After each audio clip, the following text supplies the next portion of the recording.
Welcome to Muslims and Mental Health with Sister Heather, a groundbreaking program looking at mental health issues through the biopsychosocial spiritual paradigm. Hello and welcome to Muslims and Mental Health. Today we're going to talk about the topic of what your family can tell you. We're going to be looking at Bowenian theory and the importance of genograms. A lot of times in the Muslim community and elsewhere, there's a structural stigma around getting access to therapy. And part of that structural stigma includes people's unawareness of other theories other than Freud. Freud made a lot of contributions to the world of psychology, but since Freud, there have been a lot of other theorists that have come along and given us insight and other theories that may be more inclining toward other cultures and other values than the ones that Freud had himself. And one of those is Bowenian theory. Bowenian theory was designed and has actually been able to be applied to many different people of many different backgrounds. It is known for its ability to work across races and socioeconomic status as well. So Bowenian theory is really accessible to many different types of communities and many different types of people. And so I want to present it here today as an option to open people's minds and understandings about the different psychological theories that exist. And in addition to that, when we get to one of the concepts of Bowen's on multi-generational process, we were going to talk about genograms as well. And genograms can work with any family systems theory or any theory in general as part of the intake process of seeing a client. And genograms can be quite fruitful, and we'll get into those a little bit later. But first let's start and let's talk about who is Bowen. Dr. Murray Bowen was an American psychiatrist and a professor of psychiatry at Georgetown University in Washington, D.C. He was among one of the pioneers of family therapy and systemic theory. In other words, that our families are systems, and therefore we can develop a theory around how that system works. He was born in January of 1913, and he died in October of 1990. But his legacy continues, his theories continue, and he studied at the University of Tennessee. And I think that his education and his own familial background and prior work experiences before becoming a psychiatrist are relevant because he himself was a military person. And being a part of the military, we know that there is structure in the military. And coming from that structural place, he was then able to develop a theory that had to do with structure and systems. He was often described as a Godfather type person, and he started his theory by studying schizophrenic patients. Some of the theory basis is on individuals, dyads, triads, and beyond. He looks at 8 interlocking concepts that make up his theory. Some of the core assumptions that he makes is that an emotional system evolved over several billion years, and that people have a, quote, thinking brain language and a complex psychology and culture, but still do some of the same things that other forms of life do. He believes that emotional systems affect human activity and views the family itself as an emotional unit. And therefore, he uses the system of thinking to describe the complex interactions that happen within that unit or those family members. The nature of the family is that the members are emotionally interconnected, and emotional interdependence evolved to promote that sense of cohesiveness and cooperation in the family. When you have some variations of that interdependence or it breaks down, this is where you may see family problems come into view. Now let's look at the 8 interlocking concepts of Bowen. The first interlocking concept that Bowen talks about in Bowenian theory is triangles. Triangles are a 3-person relationship system, and the idea is that if you have 2 people it's a bit unstable because if there's conflict, there's nowhere for that conflict to go. But when we add a third person, then there's room for tension. And the triangle is the smallest stable relationship. When the third person gets added, then the tension can move around a little bit, and we can see different people in that triangle become insiders and outsiders. Now, sometimes the preferred position is being on the outside, but sometimes being on the outside can also cause things like depression or somatic illness in children or children's rebellion. In addition, there have been numerous publications on this idea of triangles, on marriages, on kids, on individuals. And if you Google triangles on the internet, you'll come up with many different articles that you can look at to further understand the concept of triangles. The second and third interlocking concepts are differentiation of self and the nuclear family emotional system. Differentiation of self is the difference between oneself and a group of people. So how much or to what degree do you differentiate from, are you different from, the group of people that you're around? Or this could range from the family that you're a part of, your coupling in terms of your marriage, to society. So you have different degrees of that differentiation and degree of the relationship itself as well. So like whether it's your marriage, your family, your friends, your group of friends, your society. And the self increases or decreases need to control based on how it's developed. So the self, the quote self, is inborn within you, but it's also influenced by others. So we may have certain traits that we have more of or less of, but those present or come out based on how your environmental influences influence you and people that are very close to you. The nuclear family emotional system has 4 relationship patterns. These 4 patterns include marital conflict, dysfunction in one spouse, impairment of one or more children, and emotional distance. The fourth interlocking concept is the family projection process. This is where you will see parents transfer their emotions to a child. So for example, we often hear about the golden child syndrome, and this is where a parent will project what they thought their childhood should have been like onto the raising of their own children. And so you'll often see the dreams that they had that were unfulfilled, that they tried to fulfill them through their children. And so in that process, and during that time those children are being raised, the parents may transfer also their emotions onto those children as well. Another concept in the family projection process is a 3-step process, right? So you have a fear that something is wrong with the child. You have where the behavior is interpreted as confirming a fear that the parent has, or the parent treats the child like there's something wrong with them. So have you ever heard about the people who go to the doctor and they bring their children in for some kind of ailment, and when the doctor checks them out, they say, well, there's nothing wrong with your child that I can find, but the parent continually insists there is something wrong with my child. This is the kind of behavior that we're talking about. Then there is also equal participation by parents. And then we look at the 5th interlocking concept, which is the multi-generational process. The multi-generational process is really interesting because it offers the opportunity to explain generational patterns.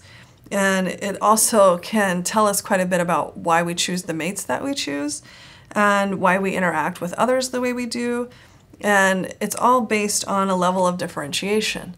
So it's quite unique to other, in this particular theory, and we are going to talk in a minute about how that is practiced through the art of genograms.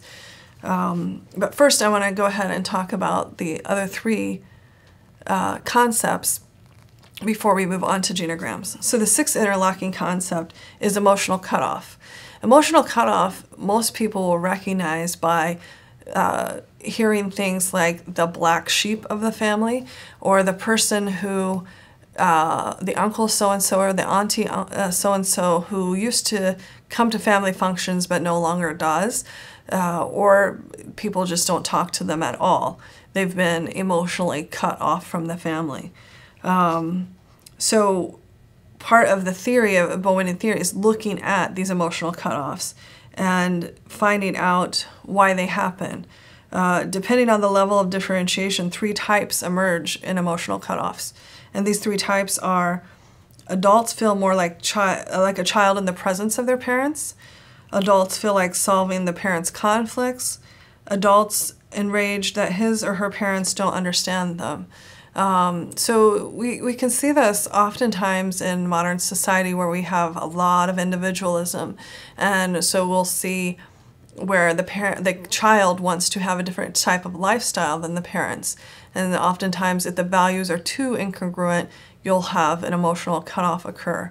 Or where you have an unstable marriage and the children become the third in that triangle, and the parents put a lot of inappropriate private information onto the child, or they try to make the child the go-between between the two feuding parents. You may see the child then eventually leave and have an emotional cutoff of their own, which is what they're referring to when adults feel like solving the parents' issues.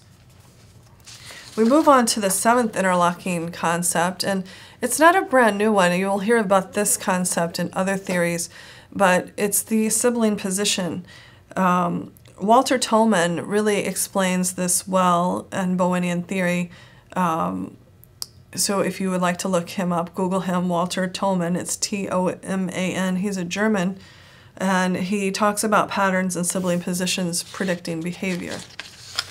The final concept of Bowenian theory is the societal emotional process. And Bowen took his theory out to the society level. So there's the individual level, and then he took it all the way out to the societal level. And what he found is regression and progression in society based on what was happening with these down to the base level of patient 0, which would be the individual.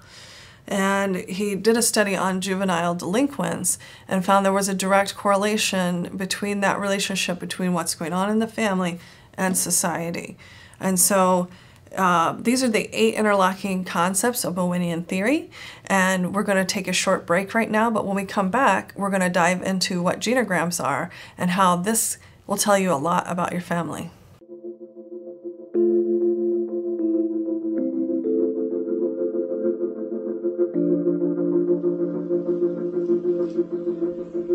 Hi, welcome to Adelante. This is Adelante Recovery, and my name is Yvette Kuglin, and I'm part of the staff. Adelante Recovery Center has helped people in dual diagnosis for 5 years. We accept most PPO insurances and provide luxury accommodations and 24-hour support. To speak with an admissions counselor, call 1-888-242-4450. A lot of time we don't even know what's wrong with us, and sometimes we need to get away to figure that out. So if you want to go for a little retreat out in Corona Del Mar, which is a confidential location, we're here to help.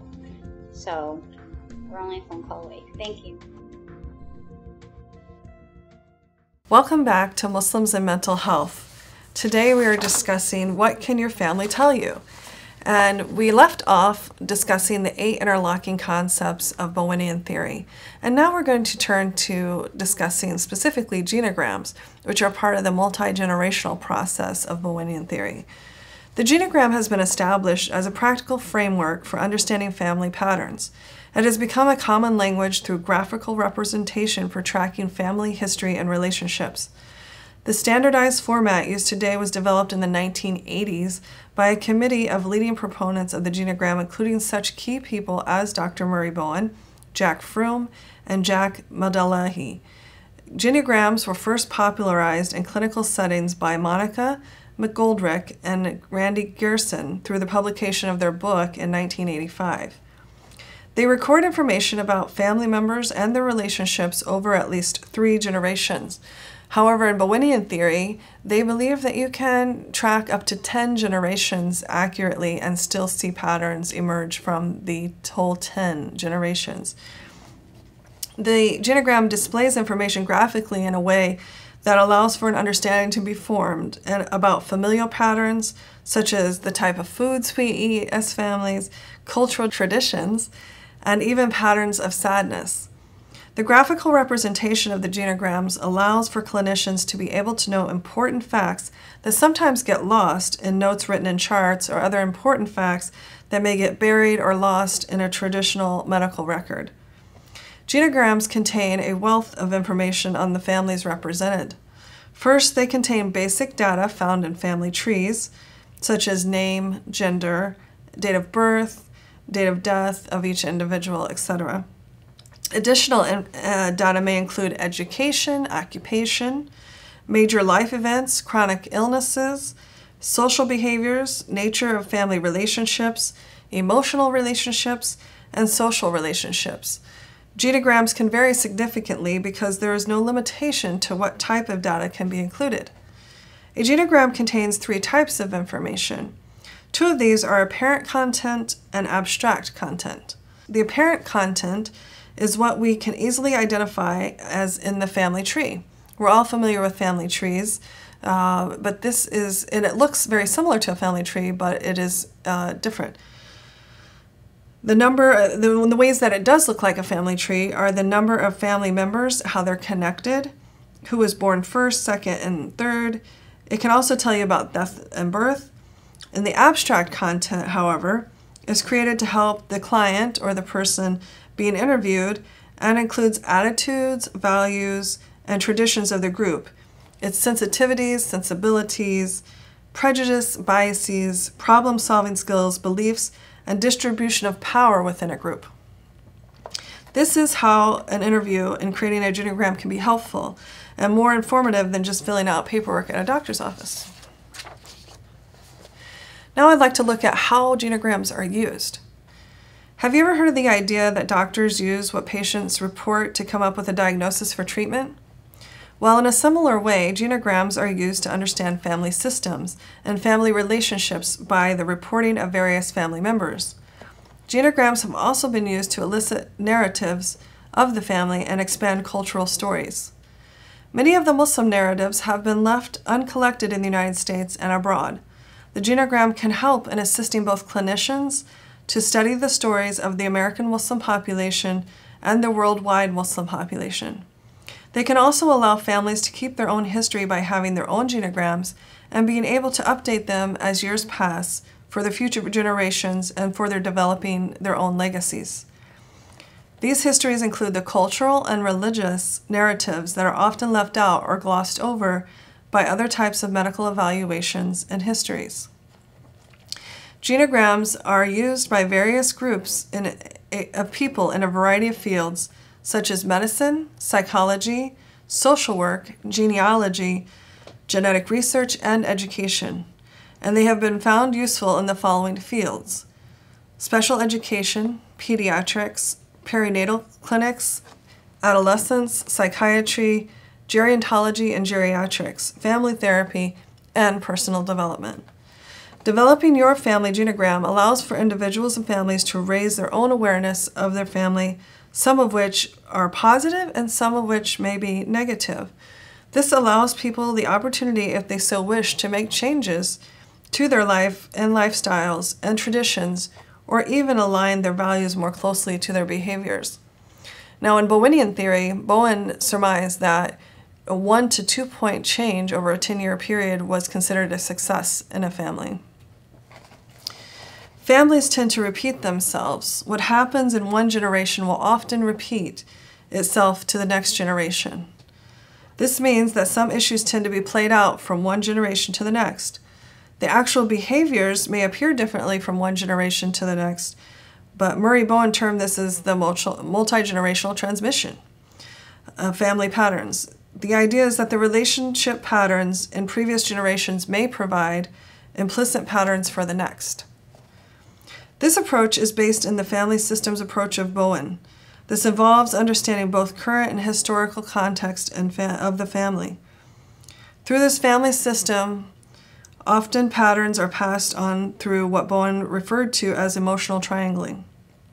We can think of an emotional triangle like this.